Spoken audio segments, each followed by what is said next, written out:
Hello comic fans, here's Earl Grey. Cheers.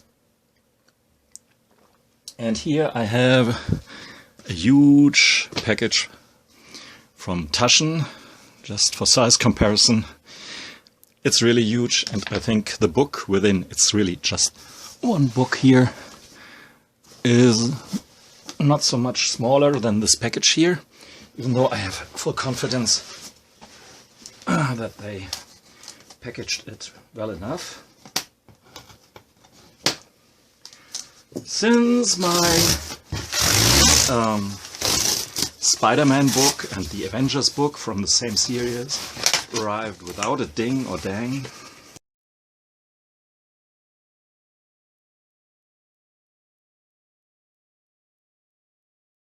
and then there you can see the hull of the beauty, the package, the actual package these books come in. But as I say, with every time I show you one of these here, I will not forget to showcase this cardboard box these books come in. And this time it seems no exception. This cardboard here is fantastic, as we have here the Fantastic Four, collected from 1961 to 63. And I did some kind of calculation. I want to sell my king-sized Kirby, this huge tome that I've showed you several years ago, for some money, and maybe I can even make some bargain out of it. This time it's obviously Kirby all around, and one of his, maybe if not his, most important contribution to the Marvel universe. So here we have this book inside in separate foil.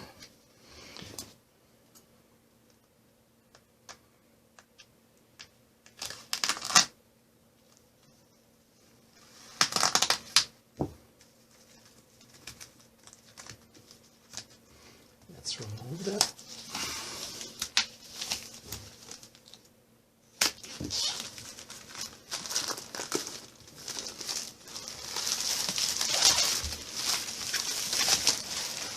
And right now we can see how much the magnification of this tome here is. This is the usual comic book size, and they've blown it up to this size here. And of course, I mean, it's Kirby, and Kirby stuff should be seen at the greatest size, the biggest size possible, and this comes very close. It's a huge object, of course, and I mean, when you have a book, a tome this size here, you can't deny it that this is obviously a collector's item of sorts. Here you have the spine telling us that it is collecting the Fantastic Four from 1961 to 63. And here we have the back cover. And like with the previous books, you have this fabric surface, some kind of cloth like fabric glued on the cardboard cover there, so you have a really nice silky feel when you touch this book here. Let's do a bit of safety bits here, loosen up the binding a bit.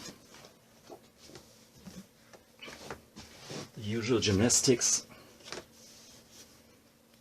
but since the bindings of the first volumes were very solid, I don't fear too much problems here. So, and the eye already lifts up, which is beautiful to see. So here you see the eye, really perfect binding, and we have, like in the others before, nice art print glossy paper for the cover and the back cover. We have the original ads and the letter columns, and here the fan pages, and again we have these schematics here, these one-tone reprints of certain panels here. I mean, this is maybe the stuff that could have been first to leave out of this tome here, but since we have lots of other stuff, it doesn't hurt anybody, I think. We have essays in the front here, and ribbon marker, of course, and then a bit more of blown up panels there. And Fantastic Four #1. This issue, obviously, I've read before, at least in the Kirby king-sized Kirby book, and I guess some place else before. But a lot of these books here, these issues that are included here, I will read for the very first time. And even if you shake your head, maybe in disbelief, how dare you? But at least now I read them, and what a luxury that is to read Kirby, and this kind of important Kirby, for the very first time. Like a 6-year-old, I feel a bit handling a comic book. For a 6-year-old, the comic book would be this size here. So yeah, it's really a nice experience. The insides of the stories are reprinted on a thick, bit,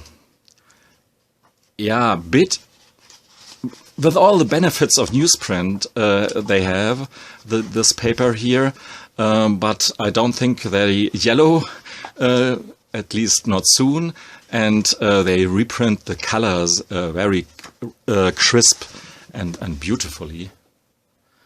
And it's really just a joy to touch this paper here. It's even though it looks a bit translucent, but that's just because of my strong light there.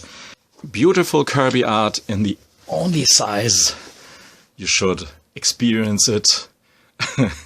No, obviously you can't. If all my comics would have been in this size here, I have to rent some empty factory halls or whatever to store my stuff, and so it's good to experience once in a while some art in this size here, and especially Kirby. I can just reiterate this here. His art benefits a lot of being reprinted in this size here. I don't know how long I will carry on with getting these taschen books, because, yeah, and I don't know how long they will do so, but I think this seems to be planned or mapped out as a long-lasting operation. Maybe I buy from each series only the first volume and continue with the Spider-Man ones. I don't know. There's a decent probability that I will try to get all of these books here, but it depends on how how much money I have for this kind of stuff here. Thanks for listening and watching. Goodbye.